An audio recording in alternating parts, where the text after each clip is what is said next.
محبت رسول صلی اللہ علیہ وآلہ وسلم۔ الحمدللہ رب العالمین والصلاة والسلام علی خاتم النبیین، اما بعد فاعوذ باللہ من الشیطان الرجیم، بسم اللہ الرحمن الرحیم۔ محبت رسول صلی اللہ علیہ وآلہ وسلم، یہ بیان شیخ طریقت امیر اہل سنت بانی دعوت اسلامی حضرت علامہ مولانا ابو بلال محمد الیاس عطار قادری رضوی ضیائی دامت برکاتہم العالیہ نے 1407 ہجری بمطابق 1987 عیسوی کو دعوت اسلامی کے اولین مدنی مرکز جامع مسجد گلزار حبیب کراچی میں عاشقان رسول کے ہفتہ وار سنتوں بھرے اجتماع میں فرمایا تھا، جسے المدینۃ العلمیہ کے شعبہ بیانات امیر اہل سنت نے مرتب کیا ہے۔ دعائے عطار، یا رب کریم، جو کوئی 17 صفحات کا رسالہ محبت رسول صلی اللہ علیہ وآلہ وسلم پڑھ یا سن لے، اسے حقیقی محبت رسول نصیب فرما اور اسے ماں باپ اور خاندان سمیت بے حساب بخش دے، آمین بجاہ خاتم النبیین صلی اللہ علیہ وآلہ وسلم۔ درود شریف کی فضیلت مسلمانوں کے پہلے خلیفہ حضرت صدیق اکبر رضی اللہ عنہ فرماتے ہیں، نبی کریم صلی اللہ علیہ وآلہ وسلم پر درود پاک پڑھنا گناہوں کو اس قدر جلد مٹاتا ہے کہ پانی بھی آگ کو اتنی جلدی نہیں بجھاتا، اور آپ صلی اللہ علیہ وآلہ وسلم پر سلام بھیجنا گردنیں یعنی غلاموں کو آزاد کرنے سے افضل ہے۔ محمد کی محبت دین حق کی شرط اول ہے، اسی میں ہو اگر خامی تو سب کچھ نامکمل ہے۔ صلو علی الحبیب صلی اللہ علی محمد۔ پیارے پیارے اسلامی بھائیوں، اللہ پاک قرآن کریم میں ارشاد فرماتا ہے، پارہ 3 سورہ آل عمران آیت 31، قل ان کنتم تحبون اللہ فاتبعونی یحببکم اللہ۔ ترجمہ کنز الایمان، اے محبوب تم فرما دو کہ لوگو، اگر تم اللہ کو دوست رکھتے ہو تو میرے فرما بردار ہو جاؤ، اللہ تمہیں دوست رکھے گا۔ اس آیت مبارکہ میں بتایا گیا ہے کہ اللہ پاک کی محبت حاصل کرنے کے لیے اتباع سنت شرط ہے، یعنی اگر کوئی اللہ پاک کا محبوب یعنی پسندیدہ بندہ بننا چاہتا ہے تو اسے چاہیے کہ سنت کی پیروی کرے۔ ظاہر ہے اتباع سنت وہی کرے گا جسے پیارے آقا صلی اللہ علیہ وآلہ وسلم سے محبت ہوگی۔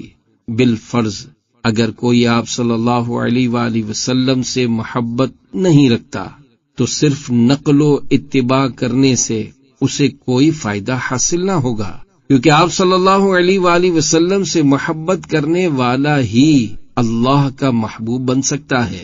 جس خوش نصیب امتی سے رسول کریم صلی اللہ علیہ وآلہ وسلم خود محبت فرمائیں اور اپنا منظور نظر بنا لیں تو اس کی محبوبیت، مقبولیت اور عظمت کی کیا شان ہوگی۔ مولانا حسن رضا خان رحمت اللہ علیہ فرماتے ہیں، اللہ کا محبوب بنے جو تمہیں چاہے، اس کا تو بیاں ہی نہیں کچھ تم جسے چاہو۔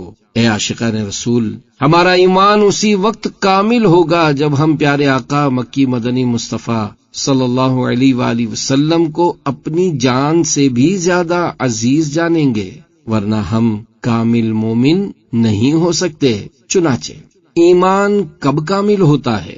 ایک مرتبہ حضرت فاروق اعظم رضی اللہ عنہ نے نبی کریم صلی اللہ علیہ وآلہ وسلم کی بارگاہ میں عرض کی، یا رسول اللہ صلی اللہ علیہ وآلہ وسلم، آپ مجھے میری جان کے علاوہ ہر چیز سے زیادہ محبوب ہیں۔ آپ صلی اللہ علیہ وآلہ وسلم نے ارشاد فرمایا، نہیں، اس ذات کی قسم جس کے قبضے قدرت میں میری جان ہے، اے عمر، تمہاری محبت اس وقت تک کامل نہیں ہوگی جب تک میں تمہارے نزدیک تمہاری جان سے بھی زیادہ محبوب نہ ہو جاؤں۔ فاروق اعظم رضی اللہ عنہ نے عرض کی، یا رسول اللہ صلی اللہ علیہ وآلہ وسلم، خدا کی قسم آپ مجھے میری جان سے بھی زیادہ محبوب ہیں۔ یہ سن کر آپ صلی اللہ علیہ وآلہ وسلم نے ارشاد فرمایا، الآن یا عمر، یعنی اے عمر اب تمہاری محبت کامل ہو گئی۔ پیارے پیارے اسلامی بھائیوں، نبی کریم صلی اللہ علیہ وآلہ وسلم کی ذات والا صفات ہمیں جان سے بھی زیادہ عزیز ہونی چاہیے۔ اگرچہ ہم زبانی طور پر پیارے آقا صلی اللہ علیہ وآلہ وسلم کو اپنی جان سے زیادہ عزیز کہتے ہیں اور محبت کا دم بھرتے ہیں، لیکن اس محبت کی نشانی اور تڑپ ہمارے اندر عملی طور پر نہیں پائی جاتی، جبکہ ہمارے بزرگان دین رحمت اللہ علیہم صرف گفتار کے غازی نہیں ہوتے تھے بلکہ عملی طور پر کر کے بھی دکھاتے تھے۔ انہیں سرکار مدینہ صلی اللہ علیہ وآلہ وسلم سے اس قدر والہانہ عشق تھا کہ جس کی مثال نہیں ملتی۔ وہ پیارے آقا صلی اللہ علیہ وآلہ وسلم کی ہر ادا کو اپنانے کی کوشش کیا کرتے تھے، یہاں تک کہ اگر کسی حدیث پاک کو بیان کرتے ہوئے سرکار صلی اللہ علیہ وآلہ وسلم نے کوئی خاص ادا اپنائی ہوتی تو صحابہ کرام رضی اللہ عنہم بھی اس حدیث پاک کو بیان کرتے ہوئے اس خاص ادا کو اپنایا کرتے تھے، جیسا کہ سب سے آخری جنتی شخص حضرت عبداللہ بن مسعود رضی اللہ عنہ سے روایت ہے کہ نبی کریم صلی اللہ علیہ وآلہ وسلم نے ارشاد فرمایا، جنت میں سب سے آخر میں داخل ہونے والا شخص وہ ہوگا جو گرتا پڑتا جنت کی طرف جا رہا ہوگا اور دوزخ کی آگ اسے جھلسا رہی ہوگی۔ جب وہ دوزخ سے گزر جائے گا تو اس کی طرف دیکھ کر اللہ پاک کی حمد بیان کرتے ہوئے کہے گا، بڑی برکت والا ہے وہ جس نے مجھے تجھ سے نجات بخشی۔ پھر اسے ایک سایہ دار درخت نظر آئے گا اور وہ اللہ پاک سے دعا کرے گا، اے مالک مجھے اس درخت کے قریب کر دے تاکہ میں اس سے سایہ حاصل کروں اور اس کا پانی پیوں۔ اللہ پاک ارشاد فرمائے گا، اے میرے بندے اگر میں تجھے یہ عطا کر دوں تو پھر اس کے علاوہ کچھ اور تو نہیں مانگے گا؟ عرض کرے گا، نہیں یا رب، اور اپنے رب سے وعدہ کرے گا کہ اس کے علاوہ کچھ نہیں مانگے گا۔ اللہ پاک اس کی معذرت قبول فرمائے گا کیونکہ وہ ایسی چیز دیکھ رہا ہوگا جس پر اسے صبر نہیں ہو سکتا۔ اللہ پاک بندے کو اس درخت کے قریب کر دے گا اور وہ اس کا سایہ حاصل کرے گا اور پانی پیے گا۔ پھر اسے ایک اور درخت نظر آئے گا جو پہلے والے درخت سے زیادہ حسین ہوگا۔ اسے دیکھ کر وہ اللہ پاک کی بارگاہ میں عرض کرے گا، مولا تو مجھے اس درخت کے قریب کر دے تاکہ میں اس سے سایہ حاصل کروں اور اس کا پانی پیوں، میں اس کے علاوہ کچھ اور نہیں مانگوں گا۔ اللہ پاک فرمائے گا، اے ابن آدم، کیا تو نے وعدہ نہیں کیا تھا کہ تو اس سابقہ درخت کے علاوہ کچھ نہیں مانگے گا؟ پھر اللہ پاک فرمائے گا، اگر میں تجھے اس درخت کے قریب کر دوں پھر تو اس کے علاوہ کچھ اور تو نہیں مانگے گا؟ عرض کرے گا، نہیں یا رب، اور وہ اپنے رب سے وعدہ کرے گا کہ اس کے علاوہ کچھ نہیں مانگے گا۔ اللہ پاک اس کی معذرت قبول فرمائے گا کیونکہ وہ ایسی چیز دیکھ رہا ہوگا جس پر اسے صبر نہیں ہو سکتا۔ اللہ پاک بندے کو اس درخت کے قریب کر دے گا، وہ اس کا سایہ حاصل کرے گا اور پانی پیے گا۔ پھر اسے جنت کے دروازے کے پاس ایک درخت دکھائی دے گا جو پہلے والے دونوں درختوں سے زیادہ حسین اور خوبصورت ہوگا۔ وہ اللہ پاک کی بارگاہ میں عرض کرے گا، اے مولا تو مجھے اس درخت کے قریب کر دے تاکہ میں اس سے سایہ حاصل کروں اور اس کا پانی پیوں، میں اس کے علاوہ کچھ نہیں مانگوں گا۔ اللہ پاک فرمائے گا، اے ابن آدم، کیا تو نے وعدہ نہیں کیا تھا کہ تو اس کے علاوہ کچھ اور نہیں مانگے گا؟ بندہ عرض کرے گا، کیوں نہیں یا رب، لیکن اب اس کے علاوہ کچھ اور نہیں مانگوں گا۔ اللہ پاک اس کی معذرت قبول فرمائے گا کیونکہ وہ ایسی چیز دیکھ رہا ہوگا جس پر اسے صبر نہیں ہو سکتا۔ اللہ پاک بندے کو اس درخت کے قریب کر دے گا، وہ اس کا سایہ حاصل کرے گا اور پانی پیے گا۔ پھر جب وہ جنتیوں کی آوازیں سنے گا تو اللہ پاک کی بارگاہ میں عرض کرے گا، اے رب تو مجھے جنت ہی میں داخل کر دے۔ اللہ پاک کی رحمت جوش میں آئے گی اور ارشاد ہوگا، اے بندے تیرے سوالوں کو کون سی چیز روک سکتی ہے؟ کیا تو اس بات پر راضی ہو جائے گا کہ میں تجھے دنیا سے دگنی جگہ جنت میں عطا کر دوں؟ بندہ حیرت سے عرض کرے گا، اے اللہ کیا تو مجھ سے مذاق کرتا ہے حالانکہ تو رب العالمین ہے۔ اتنا واقعہ سنانے کے بعد حضرت عبداللہ بن مسعود رضی اللہ عنہ کے ہونٹوں پر مسکراہٹ پھیل گئی اور وہ حاضرین سے فرمانے لگے تم مجھ سے پوچھتے نہیں کہ میں کیوں مسکرایا؟ سب نے عرض کیا آپ کیوں مسکرائے؟ ارشاد فرمایا جب نبی کریم صلی اللہ علیہ وآلہ وسلم نے یہ واقعہ سنایا تھا تو آپ بھی مسکرائے تھے۔ صحابہ کرام رضی اللہ عنہم نے عرض کیا تھا یا رسول اللہ صلی اللہ علیہ وآلہ وسلم آپ کیوں مسکرائے؟ تو آپ صلی اللہ علیہ وآلہ وسلم نے ارشاد فرمایا تھا رب العالمین کے مسکرانے کے سبب، کیونکہ جب بندہ کہے گا کیا تو مجھ سے مذاق کرتا ہے حالانکہ تو رب العالمین ہے، تو اللہ پاک ارشاد فرمائے گا میں تجھ سے مذاق نہیں کر رہا لیکن مجھے ہر شے پر قدرت حاصل ہے۔ پیارے پیارے اسلامی بھائیوں، دیکھا آپ نے صحابہ کرام رضی اللہ عنہم اتباع سنت کا کیسا جذبہ رکھتے تھے۔ وہ نبی کریم صلی اللہ علیہ وآلہ وسلم کی پیاری پیاری اداؤں کو اپنانے کی بھرپور کوشش کرتے تھے، اور اس سلسلے میں یہ بھی نہیں دیکھتے تھے کہ اگر ہم فلاں کام نہ کریں تو گناہ نہیں ملے گا، یا پھر فلاں کام کرنا سنت مؤکدہ ہے اور فلاں سنت غیر مؤکدہ ہے وغیرہ۔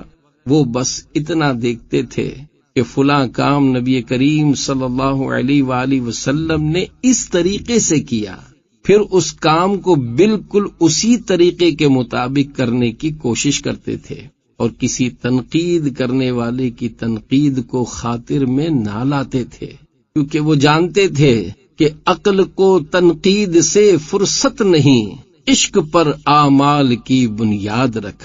اے عاشقان رسول، صحابہ کرام رضی اللہ عنہم ایسے زبردست عاشق رسول تھے کہ وہ پیارے آقا مکی مدنی مصطفیٰ صلی اللہ علیہ وآلہ وسلم کی ہر ادا کو اپنانے کے لیے بے قرار رہا کرتے تھے۔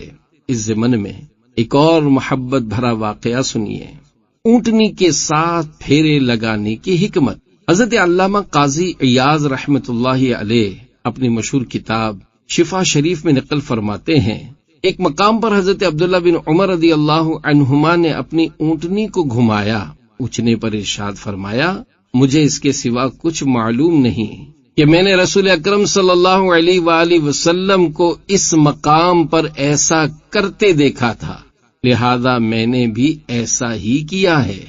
پیارے پیارے اسلامی بھائیوں، صحابہ کرام رضی اللہ عنہم کا جذبہ اتباع سنت دیکھیے، اور دوسری طرف اپنی محبت پر غور کیجیے کہ بالکل کھوکھلی، عمل سے خالی اور زبان کی نوک تک محدود ہے۔ جب ہمارے سامنے نبی کریم صلی اللہ علیہ وآلہ وسلم کا ذکر خیر ہوتا ہے تو ہم پر کوئی خاص کیفیت طاری نہیں ہوتی۔ اس کے برعکس جب ہمارے بزرگان دین رحمت اللہ علیہم کے سامنے پیارے آقا مکی مدنی مصطفیٰ صلی اللہ علیہ وآلہ وسلم کا ذکر خیر ہوتا تو ہیبت و جلال سے ان کے چہروں کا رنگ بدل جاتا، اور عشق و محبت میں ان کی آنکھوں سے آنسو جاری ہونے لگتے۔ اس ضمن میں دو رقت انگیز واقعات سنیے اور عشق رسول میں اضافہ کیجیے۔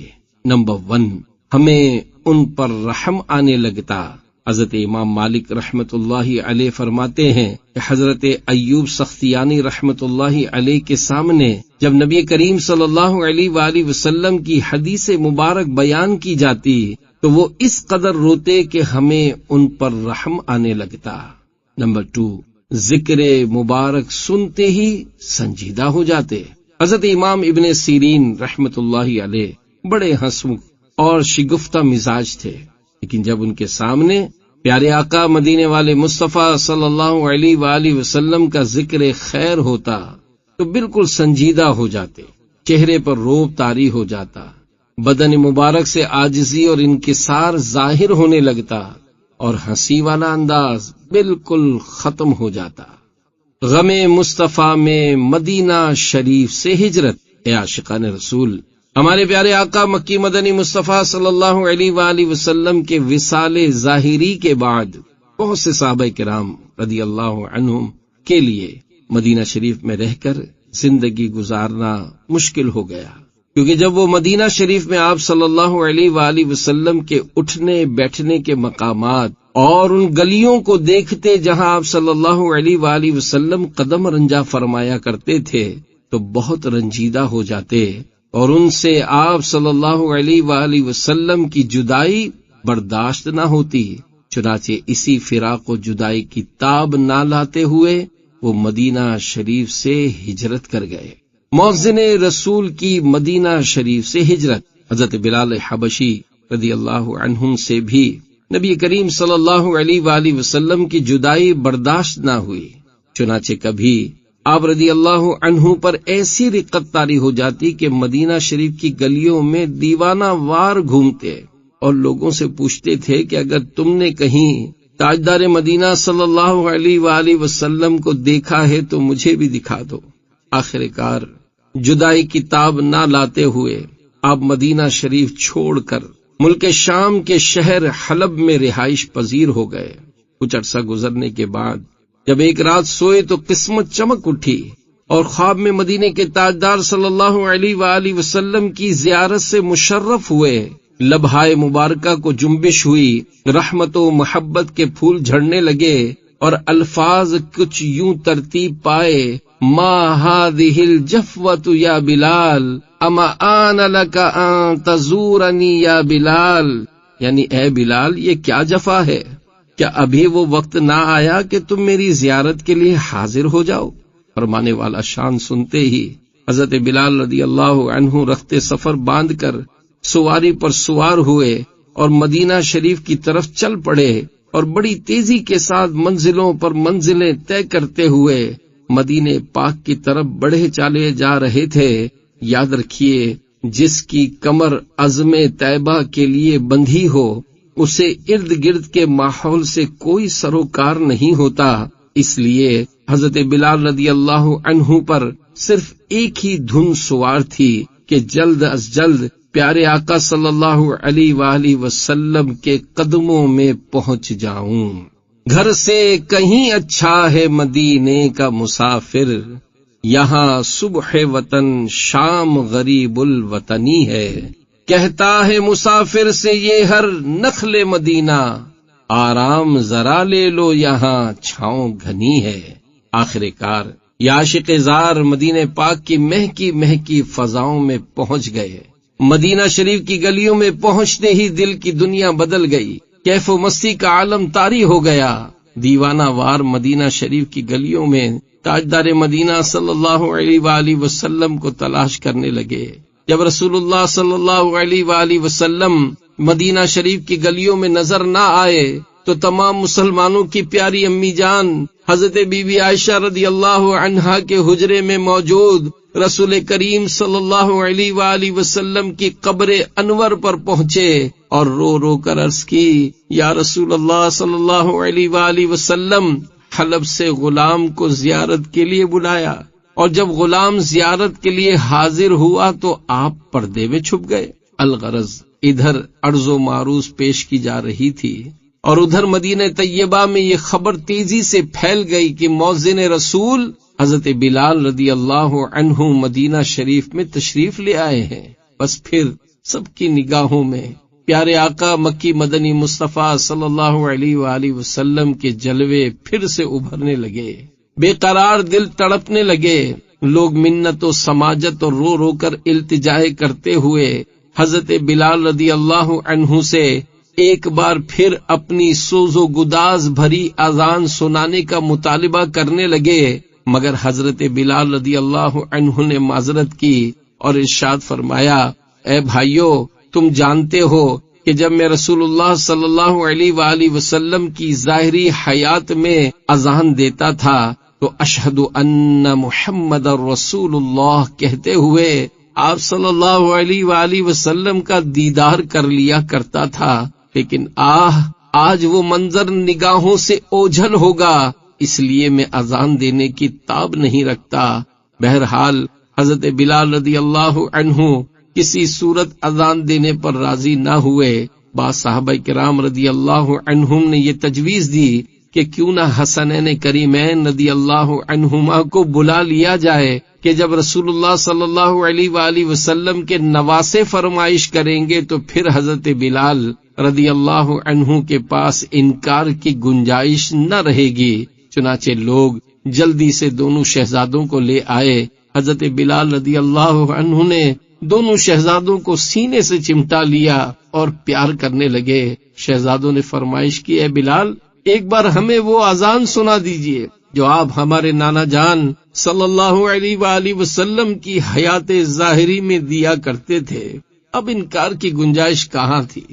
چنانچہ حضرت بلال رضی اللہ عنہ مسجد نبوی شریف کی چھت کے اس حصے میں تشریف لے گئے جہاں حضور نبی کریم صلی اللہ علیہ وآلہ وسلم کی حیات ظاہری میں اذان دیا کرتے تھے۔ جب حضرت بلال رضی اللہ عنہ نے مدینہ شریف کی پر نور فضاؤں میں اپنی سوز بھری آواز میں اللہ اکبر سے اذان کا آغاز فرمایا تو در و دیوار دہل گئے، لوگوں میں غم اور صدمے کی کیفیت برپا ہو گئی۔ بتدریج یعنی آہستہ آہستہ آواز مدینہ شریف کی فضاؤں میں بلند ہوئی، جسے سن کر لوگوں کی ہچکیاں بن گئیں۔ سب لوگ اپنے گھروں سے باہر آ گئے۔ حضرت بلال رضی اللہ عنہ نے اشہد ان محمد رسول اللہ کہا تو ہزارہا چیخیں ایک دم فضاؤں میں بلند ہوئیں، اور اس وقت لوگوں کے رونے کا کوئی ٹھکانہ نہ تھا۔ چھوٹے بچے اپنی ماؤں سے پوچھنے لگے، مؤذن رسول حضرت بلال رضی اللہ عنہ تو آ چکے ہیں، مگر رسول اللہ صلی اللہ علیہ وآلہ وسلم کا نورانی چہرہ نظر نہیں آ رہا، وہ کب تشریف لائیں گے؟ بہرحال جب حضرت بلال رضی اللہ عنہ نے اشہد ان محمد رسول اللہ کہا اور پیارے آقا صلی اللہ علیہ وآلہ وسلم کو آنکھوں کے سامنے نہ پایا تو غم جدائی میں ان کی ایک زوردار چیخ فضا میں گم ہو گئی اور بے ہوش ہو کر زمین پر تشریف لے آئے۔ جب ہوش آیا تو اٹھے اور روتے ہوئے ملک شام روانہ ہو گئے۔ حضرت بلال کا وصال۔ جب حضرت بلال رضی اللہ عنہ کے وصال کا وقت قریب آیا تو آپ کی زوجہ روتے ہوئے کہنے لگی، واہ حزناہ، یعنی ہائے غم کی بات۔ حضرت بلال رضی اللہ عنہ نے اپنی غمزدہ زوجہ کو دلاسا دیتے ہوئے فرمایا، واہ طرباہ، یعنی واہ خوشی کی بات، غدن نلقى الاحبۃ محمدا وحزبہ، یعنی کل ہم اپنے دوستوں، اپنے آقا و مولا محمد مصطفیٰ صلی اللہ علیہ وآلہ وسلم اور آپ کے اصحاب سے ملاقات کریں گے۔ کسی عاشق نے کیا خوب کہا ہے، قبر میں سرکار آئیں تو میں قدموں میں گروں، گر فرشتے بھی اٹھائیں تو میں ان سے یوں کہوں، اب تو پائے ناز سے میں اے فرشتوں کیوں اٹھوں، مر کے پہنچا ہوں یہاں اس دل ربا کے واسطے۔ موت مومن کے لیے تحفہ ہے، اے عاشقان رسول، موت مومن کے لیے تحفہ ہے، اور یہ پیارے آقا صلی اللہ علیہ وآلہ وسلم کی زیارت کا ایک ذریعہ ہے۔ اسی لیے مومن موت سے نہیں گھبراتا، بلکہ وہ خوش ہوتا ہے کہ مرنے کے بعد اسے قبر میں سرکار مدینہ صلی اللہ علیہ وآلہ وسلم کی زیارت نصیب ہوگی۔ تمام مال و اولاد کے بدلے زیارت رسول۔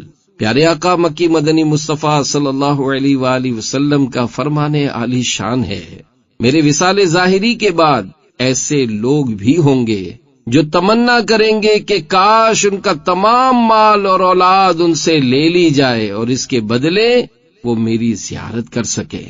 قسمت مجھے مل جائے بلال حبشی کی، دم عشق محمد میں نکل جائے تو اچھا ہے۔ خاتون نے روتے روتے جان دے دی۔ تمام مسلمانوں کی پیاری امی جان حضرت بی بی عائشہ رضی اللہ تعالی عنہا کی خدمت بابرکت میں حاضر ہو کر ایک خاتون نے عرض کی، مجھے تاجدار رسالت شہنشاہ نبوت صلی اللہ علیہ وآلہ وسلم کی مبارک قبر کی زیارت کروا دیجیے۔ حضرت بی بی عائشہ صدیقہ رضی اللہ عنہا نے حجرہ شریف کھولا اور اس خاتون نے قبر انور کی زیارت کر کے روتے روتے جان دے دی۔ آپ کے عشق میں اے کاش کے روتے روتے یہ نکل جائے میری جان مدینے والے۔ پیارے پیارے اسلامی بھائیوں، دیکھا آپ نے ایک خاتون کا عشق رسول کے قبر انور کی زیارت کرتے ہی اس پر عشق و محبت کی کیفیت طاری ہوئی اور اس نے روتے روتے بارگاہ رسالت میں اپنی جان کا نذرانہ پیش کر دیا۔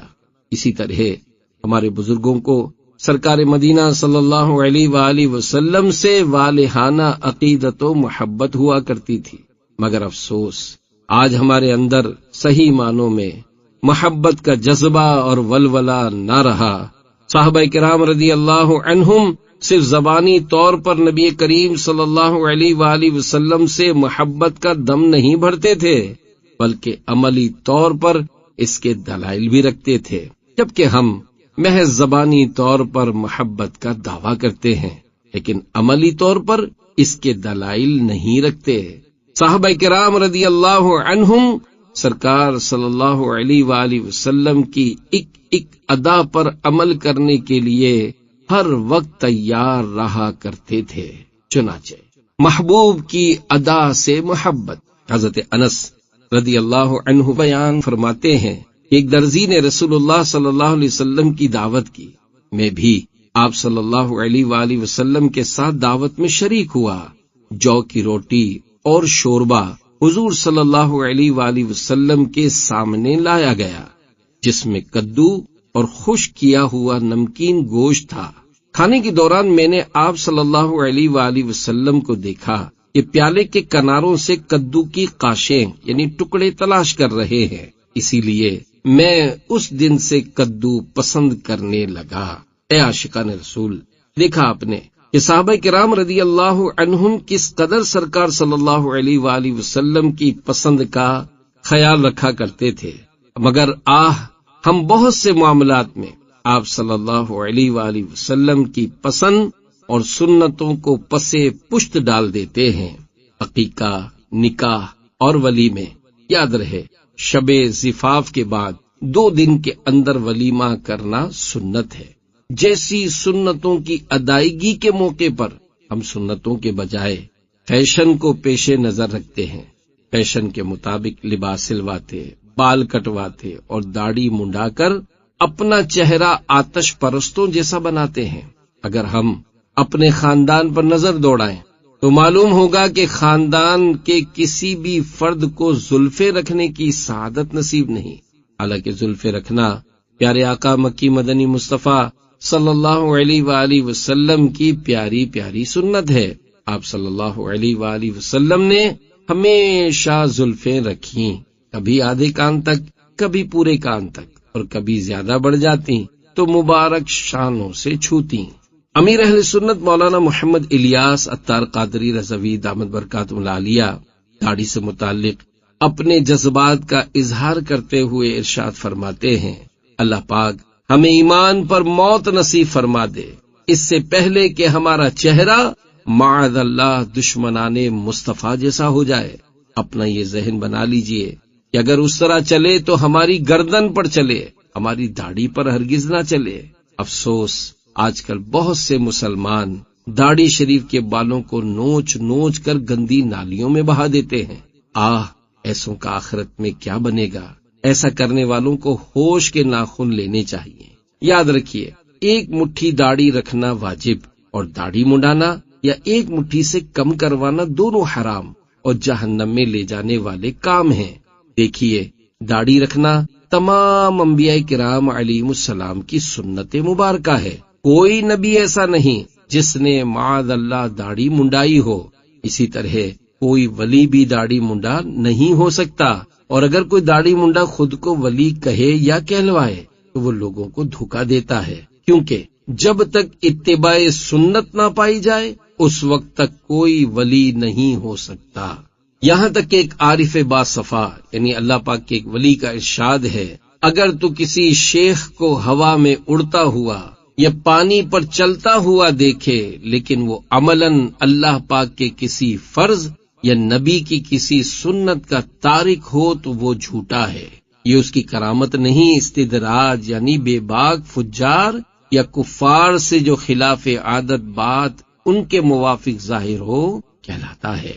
مشرکین کی مخالفت کرو۔ پیارے پیارے اسلامی بھائیوں، ہم پیارے آقا مکی مدنی مصطفیٰ صلی اللہ علیہ وآلہ وسلم کی محبت کا دم تو بھرتے ہیں، لیکن آپ صلی اللہ علیہ وآلہ وسلم کی پیاری پیاری سنت داڑھی شریف اپنے چہرے پر نہیں سجاتے، حالانکہ آپ صلی اللہ علیہ وآلہ وسلم نے واضح طور پر ارشاد فرمایا، خالف المشرکین وفر اللحى واحف الشوارب، یعنی مشرکین کی مخالفت کرو، داڑیاں بڑھاؤ اور مونچھیں خوب پست کرو۔ اسی طرح ایک مقام پر ارشاد فرمایا من راغب عن سنتی فلیس منی، یعنی جس نے میری سنت سے اعراض کیا یعنی منہ پھیرا وہ مجھ سے نہیں۔ یوں ہی ایک حدیث پاک میں فرمایا من تشبہ بقوم فہو منہم، یعنی جو شخص جس قوم سے مشابہت اختیار کرے گا وہ انہی میں سے ہوگا۔ داڑھی منڈانے والوں کو اس حدیث پاک سے خوب عبرت حاصل کرنی چاہیے کہ معاذ اللہ اگر داڑھی منڈانے کے سبب انہیں آتش پرستوں میں شمار کر لیا گیا اور بروز قیامت آتش پرستوں کے ساتھ اٹھایا گیا تو ان کا کیا بنے گا۔ اللہ پاک ہم سب کو اس آفت سے محفوظ فرمائے، آمین بجاہ خاتم النبیین صلی اللہ علیہ وآلہ وسلم۔ الحمدللہ آج کے اس پرفتن دور میں عاشقان رسول کی دینی تنظیم دعوت اسلامی ہمیں غیروں کو چھوڑ کر پیارے آقا مدینے والے مصطفیٰ صلی اللہ علیہ وآلہ وسلم کا دامن کرم تھامنے، دوسروں کے طور طریقے اور فیشن چھوڑ کر پیارے آقا صلی اللہ علیہ وسلم کی پیاری پیاری پاکیزہ سنتوں کو اپنانے کا درس دیتی ہے، اور اسی میں دنیا و آخرت کی کامیابی ہے۔ سنت لباس، پیارے پیارے اسلامی بھائیوں، فیشن زدہ لباس چھوڑ کر سنتوں بھرا لباس اپنائیے۔ لباس میں سنت یہ ہے کہ کرتے کے دامن کی لمبائی آدھی پنڈلی تک ہو اور آستین کی لمبائی زیادہ سے زیادہ انگلیوں کے پوروں تک اور چوڑائی ایک بالشت ہو۔ نیز مرد کا تہبند یا پاجامہ ٹخنوں سے اوپر رہے۔